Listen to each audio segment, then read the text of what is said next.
Саламатсызбы эжеке, саламатсыңарбы балдар? Менин кызым Курманжан 23 апрель Китептер күнүнө карата өздүк чыгармачылыгы менен жазган жомогун окуп берсин. Менин аты жөнүм Оролова Курманжан, 4-Б классынын окуучусу. Мен силерге азыр Китептер дүйнөсү деген темада жомок окуп берейин. Досторум, бул жомокту 23 апрель Китептер дүйнөсүнө арнап ойлоп жаздым эле. Ошол үчүн жомокту силерге окуп берейин. Темасы Китептер дүйнөсү.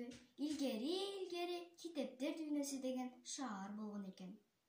Ал шаарда өтө билимдүү, акылмандар кыздар, балдар жашаган экен. Ал шаарда китептерди көп окугандар укмуш кооз өлкөгө айландырыптыр.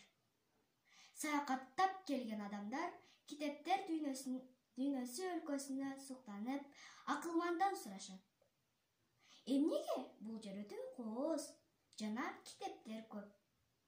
Акылман айтат: биз китептерди көп окуйбуз жана бүт күчүбүздү өлкөнүн өнүгүшүнө салым кошобуз. Ошол үчүн биздин өлкө өтө кооз.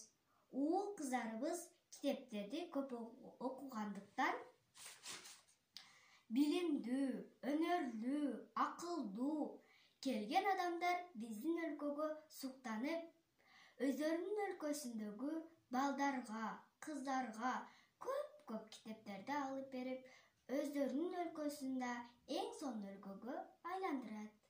Ошондуктан кызым китепти көп окуп, билимдүү болуш керек экен, кызым?